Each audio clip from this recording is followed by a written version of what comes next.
ఒకప్పుడు పర్వతాల మధ్య ఉన్న ఒక చిన్న గ్రామంలో లిల్లీ అనే చిన్న అమ్మాయి మరియు జాక్ అనే చిన్న పిల్లవాడు నివసించేవారు.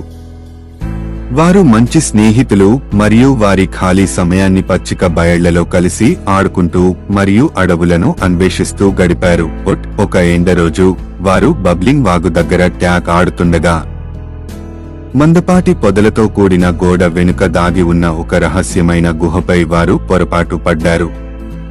ఉత్సుకత వారికి ఉత్తమమైనది మరియు వారు చీకటి గుహలోకి ప్రవేశించినప్పుడు గట్టిగా చేతులు పట్టుకుని లోపలికి వెళ్లాలని నిర్ణయించుకున్నారు. వారు గుహలోకి లోతుగా నడిచినప్పుడు గాలి చల్లగా పెరిగింది మరియు దూరంగా ఒక మందమైన కాంతి కనిపించింది. కాంతిని అనుసరించి వారు మెరిసే స్ఫటికాలు మరియు మెరిసే రత్నాలతో నిండిన పెద్ద గదిలో తమను తాము కనుగొన్నారు. జాక్ కళ్ళు ఆశ్చర్యంతో విశాలమయ్యాయి.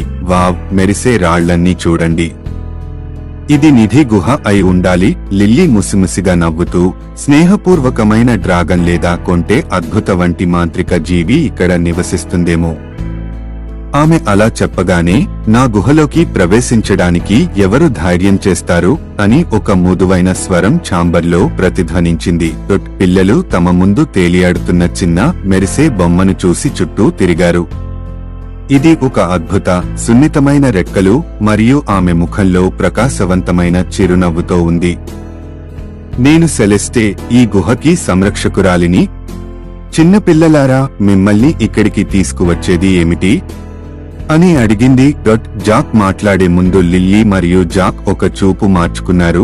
మేము కేవలం అన్వేషిస్తున్నాము, మేము చొరబడాలని అనుకోలేదు.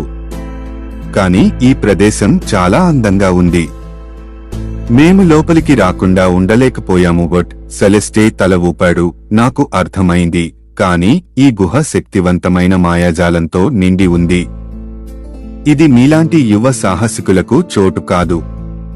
అయితే మీరు ధైర్యం మరియు దయ చూపించారు కాబట్టి నేను మీ ప్రతి ఒక్కరికి ఒక కోరికను మంజూరు చేస్తాను. పిల్లలు ఆశ్చర్యంతో ఊపిరి పీల్చుకున్నారు. వారి కళ్ళు ఉత్సాహంతో విశాలంగా ఉన్నాయి. లిల్లీ ముందుగా మాట్లాడింది.